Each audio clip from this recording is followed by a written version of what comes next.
Hi welcome to easy recipes. இன்றைக்கி நம்ம restaurant style butter நான் எப்படி பண்ணுறது பார்க்கலாம். இந்த வீடியோ பார்க்குறதுக்கு முன்னாடி நம்ம சேனல் சப்ஸ்கிரைப் பண்ணாதவங்க சப்ஸ்கிரைப் பண்ணுங்கள். அப்படியே பக்கத்தில் இருக்க பெல் ஐக்கானை கிளிக் பண்ணுங்கள். வாங்க எப்படி செய்கிறது பார்க்கலாம். பட்டர் நான் செய்கிறதுக்கு ஃபஸ்ட்டு ஒரு பவுலில் மைதா மாவு சேர்த்துக்கலாம். இது 1/2 கிலோ இந்த மைதா மாவு. இந்த நான்கு தேவையான உப்பு, ஒரு 1/2 spoon baking soda, 1 spoon baking powder, 1/2 spoon sugar சேர்த்துட்டு நல்லா மிக்ஸ் பண்ணிவிடுங்க.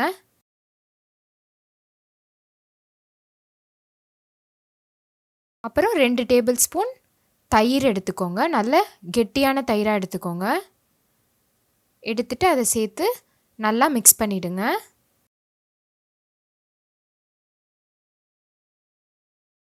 இப்போது கொஞ்சமாக தண்ணி ஊற்றி நல்லா மாவு பிசைஞ்சிடலாம்.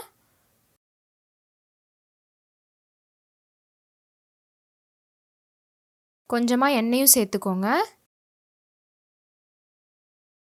சேர்த்துட்டு நல்லா பிசைஞ்சிருங்க.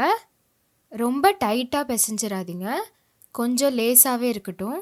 இப்போ பிசைஞ்சாச்சு.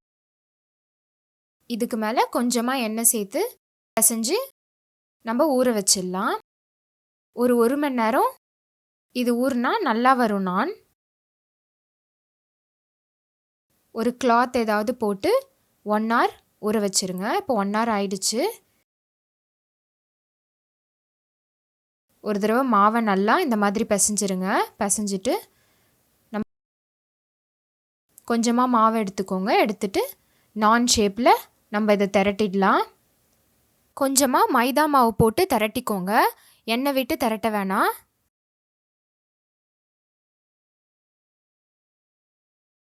நல்லா ஓவல் ஷேப்பில் தேய்ச்சிருங்க. இப்போ பாருங்கள், நான் ஷேப் வந்துருச்சு. ஒரு சைடு வெண்ணெய் அந்த மாதிரி தடவிக்கோங்க. நல்லா ஃபுல்லாக தடவிடுங்க. வெண்ணெய் உருக்கி வச்சுருக்கேன் நான், அதை தடவுறேன்.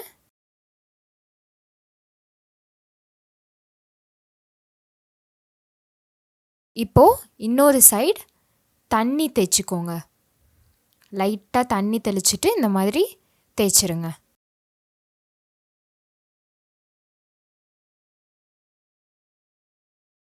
அவ்வளோதான். இப்போ இதை தவாவில் போட்டுடலாம். தண்ணி இருந்த சைடை தவாவில் போடுங்க. போட்டுட்டு ஒரு 2 minutes அது வேகட்டும். இப்போ பாருங்கள், ஒரு சைடு நல்லா வெந்துருச்சு. இப்போ இன்னொரு சைடை தந்தூரி ஸ்டாண்டில் வேக வச்சிடலாம்.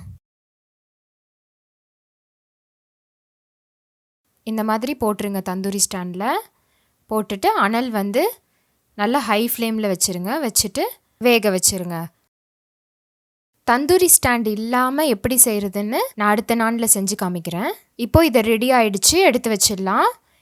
இப்போது தந்தூரி ஸ்டாண்ட் இல்லாமல் எப்படி பண்ணுறது பார்க்கலாம். நம்ம ஃபஸ்ட் டைம் பண்ண மாதிரி ஒரு சைடு வெண்ணெய், ஒரு சைடு தண்ணி தடவிட்டு தவாவில் போட்டுருங்க. போட்டுட்டு தந்தூரி ஸ்டாண்டுக்கு பதிலாக இந்த மாதிரி பண்ணுங்கள். தவாவை இந்த மாதிரி கவுத்து வச்சு தோசை கரண்டி இடையில வச்சுட்டு நல்லா டைரெக்டாக அந்த அனலில் காமிங்க. நான் ஒரு சைடு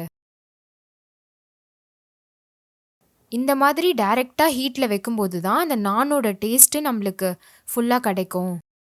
இப்போ பாருங்கள், நான் ரெடி ஆயிடுச்சு. இப்போ இதுக்கு மேலே பட்டர் சேர்த்துக்கலாம். நல்லா சூடாக இருக்கும்போதே பட்டர் தேய்ச்சிருங்க. அவ்வளோதான், ரெடி ஆயிடுச்சு நம்மளோட சூப்பரான பட்டர் நான். கண்டிப்பாக ட்ரை பண்ணி பாருங்கள். இந்த நான் பன்னீர் மசாலா கூட ரொம்ப சூப்பராக இருக்கும். இந்த பன்னீர் மசாலாக்கான வீடியோ லிங்க் டிஸ்கிரிப்ஷனில் கொடுத்துருக்கேன், பார்த்துக்கோங்க. இந்த வீடியோ உங்களுக்கு பிடிச்சிருந்தால் லைக் பண்ணுங்கள், ஷேர் பண்ணுங்கள். அப்படியே ஈஸி ரெசிபீஸ்க்கு சப்ஸ்கிரைப் பண்ணுங்கள். தேங்க்யூ.